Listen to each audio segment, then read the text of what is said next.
Entonces, todo lo que digas de ese objeto de estudio pertenece le llama al conocimiento de esa ciencia.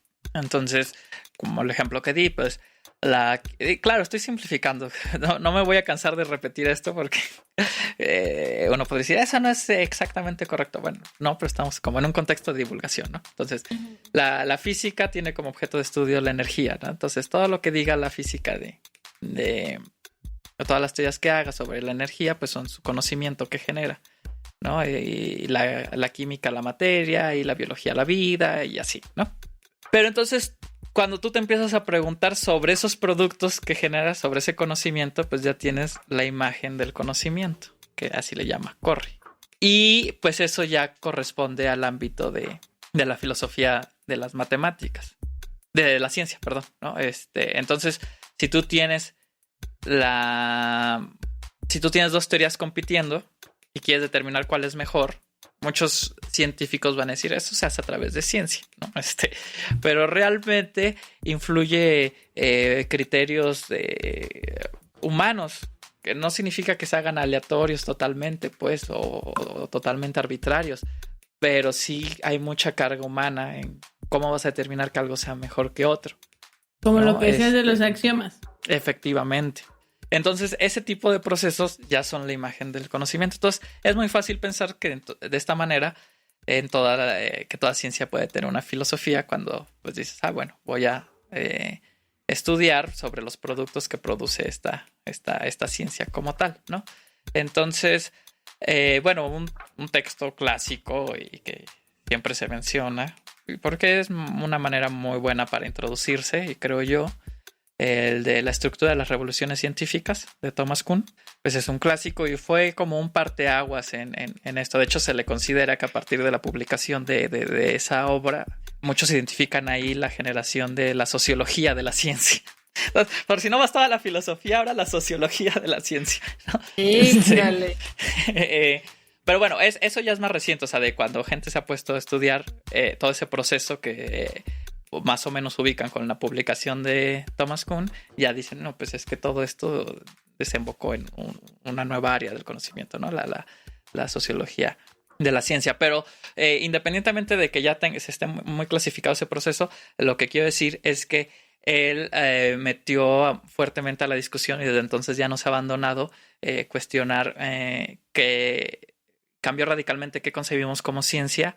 Ok, lo que concebimos como ciencia y como, o sea, yo creo que la parte esta que mencionas, que al final la ciencia la describimos nosotros, la aceptamos nosotros, la practicamos nosotros, entonces tiene el factor humano siempre, o sea, no puede ser 100% exacta porque nosotros la definimos, la hacemos, la cambiamos. Y la percibes de diferentes formas, ¿no? Me imagino, ¿o no? Sí, respecto a lo de la exactitud, aquí hay que tener cuidado son temas que generan muchas emociones, a veces más en las personas, irónicamente más en las personas que están más abocadas en la ciencia, pero que no les interesan tantos estos temas. Entonces a veces genera emociones muy fuertes cuando les dicen, claro que no tiene ninguna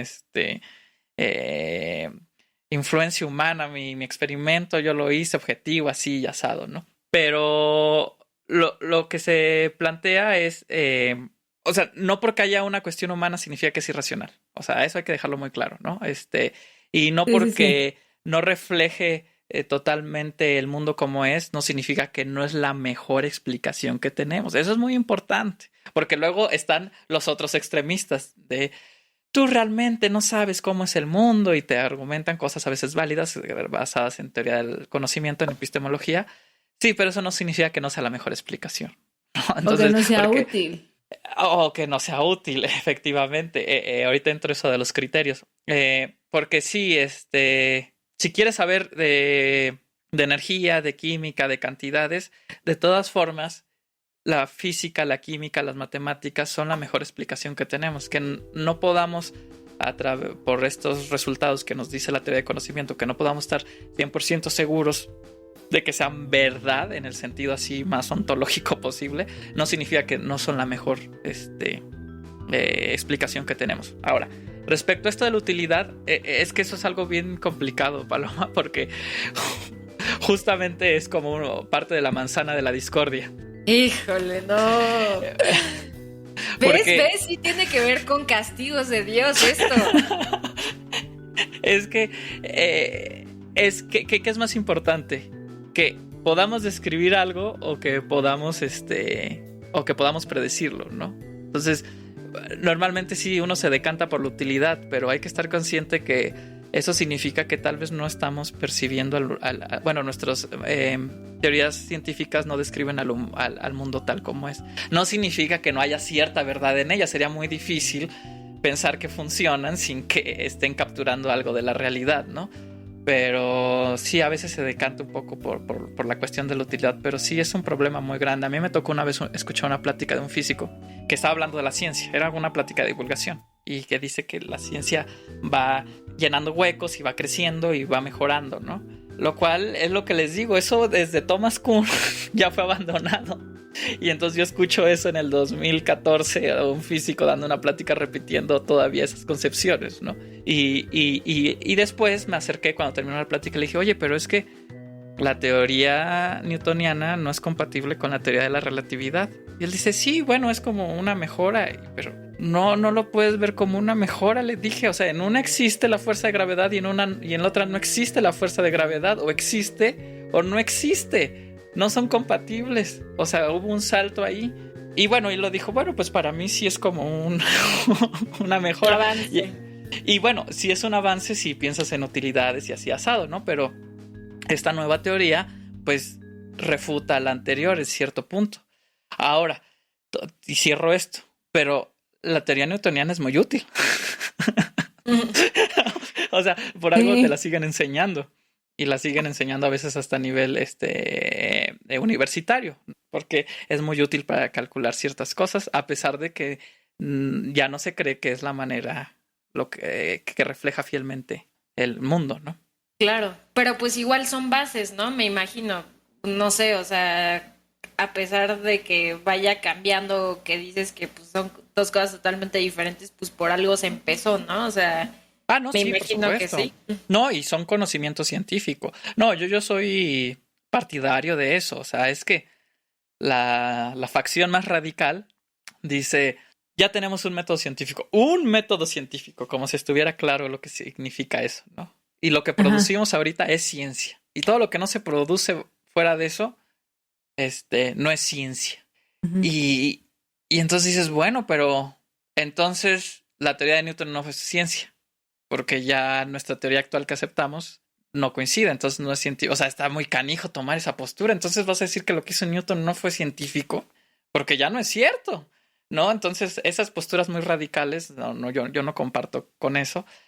Y efectivamente considero que es ciencia y que hay pasos que nos permiten ir cambiando, ¿no? Pero claro, muy categórico, como que para eso mí es lo científico. Lo científico no son las teorías, sino cómo saltas de una teoría a otra. O sea, como que para mí es un poco estéril la discusión de si esto es una teoría científica o no es una teoría científica. Es más bien, esta es nuestra teoría aceptada y lo que validamos como científico es cómo hacemos el salto. Ok. Oye, Emilio, a ver, entonces, en resumidas cuentas, así que te dijeran ahorita, en un minuto tienes que decir que estudia filosofía de las matemáticas, o sea, en resumen. En 3 palabras. En 3 palabras. Sí, bueno, no en 3 palabras, pero sí te doy un minuto para que digas. Ok. Para mí, para nuestros escuchas, que ahorita deben de estar, ya se les atragantó el café, dinos que estudia la filosofía de las matemáticas. Ok, como se dijo al principio, estudia muchas cosas. Vamos a decir ejemplos muy concretos. Lo que más ha estudiado, así me atreví a decir ya casi hasta la náusea, pero bueno, ¿qué son los números y los fundamentos de la matemática? O sea, ¿qué teoría puedes tomar como fundamento de la matemática? Esos son 2 temas que actualmente conforman una enorme cantidad de lo que se hace en filosofía de las matemáticas. Pero hay muchísimas cosas más en matemáticas. Yo en mi tesis de maestría intenté fue un intento muy chiquito, ¿no? O sea, hay que guardar proporciones, pero Por ejemplo, yo estudié si el forcing puede ser considerado un cambio paradigmático dentro de las matemáticas. Eso es filosofía de las matemáticas. Tienes que ser filósofo para estudiar filosofía de la... Bueno, o sea, tienes que saber estudiar filosofía y luego matemáticas para estudiar filosofía de las matemáticas. Otro castigo divino. Sí, no. Es Porque otra... esas personas deben de estar muy dañadas. No es cierto, no es cierto. No, me refiero a castigo divino por el hecho de que tocas otra manzana de la discordia. Ya, o sea, okay. Eso también divide brutalmente qué se hace. Y entonces están los matemáticos, los que tienen formación matemática que hacen filosofía de las matemáticas, y los que tienen formación filosófica que hacen filosofía de las matemáticas. Y otra vez, voy a generalizar, no es así del todo, pero generalmente los matemáticos que hacen filosofía de las matemáticas, lo que más les interesa son los fundamentos de las matemáticas. Entonces sí, estudian si la teoría de conjuntos y cuáles son los axiomas que deberíamos de aceptar o cuáles no, o si hay otros fundamentos, o si utilizamos otras lógicas, si quitamos el axioma del el axioma lógico del tercer excluido, cosas de ese estilo. Eso hace como un matemático cuando hace filosofía de las matemáticas, generalmente, que es casi fundamentos. Y los filósofos a veces tienen más, otros problemas, yo me atrevo a decir, pues más filosóficos en otro sentido, pero también a veces tienen menos alcance, porque mucho de esto de qué son los números a veces es hecho por filósofos que pues no han tenido el tiempo de tener la formación matemática, de ir a las teorías frontera de conocimiento, por decir algo, en matemáticas, y poder estudiar desde ahí, ¿no? O sea, no digo que sean tontos, ¿no? Sino de que, pues es que las dos formaciones son muy largas, ¿no? Entonces, como que con lo que yo tengo voy a intentar hincarle el diente, ¿no? Entonces, yo esperaría ver más trabajo multidisciplinario en ese frente, porque se beneficiarían fuertemente ambos, ¿no? Claro. Porque son herramientas largas, son herramientas que requieren mucha formación. Entonces el matemático se beneficiaría de las herramientas filosóficas del filósofo, y el filósofo del conocimiento matemático. Lo que hemos visto mucho es trabajo como independiente, y tiene muchas limitaciones, salvo, claro, lumineras que aparecen de vez en cuando, ¿no? Bertrand Russell, por ejemplo, ¿no? O Grothendieck, yo qué sé.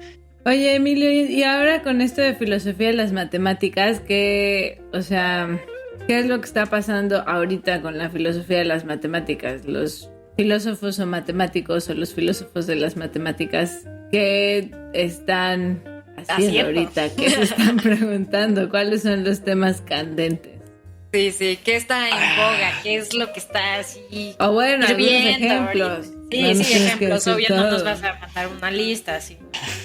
Ejemplitos así para que nuestra audiencia sepa qué onda. Me da un poco de pena, no creo estar muy actualizado en el momento, en el desarrollo. La teoría de categorías está impactando fuertemente. Hay un matemático colombiano, se me olvidó ahorita el nombre, que fue alumno de uno de los más grandes filósofos matemáticos en español que hay todavía, que se llama Javier de Lorenzo.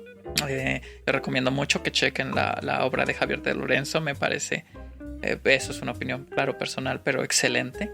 Y tuve un correo con él hace poco y me mencionó que estaba trabajando cuestiones de la implicación, o sea, de la implicación lógica, ¿no? Abordarlo filosóficamente en las matemáticas, que también se ha hecho mucho. Y este alumno, que no logro recordar su nombre, de Javier de Lorenzo, que se encuentra en Colombia, él está aplicando herramientas categóricas al proceso filosófico. Entonces trata como de...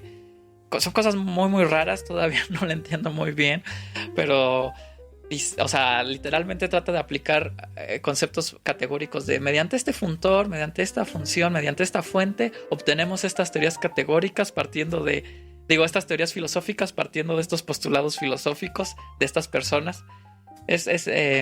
Tengo que meterme a más, pero bueno, lo digo porque yo creo que es relevante. Entonces voy a cambiar mi pregunta.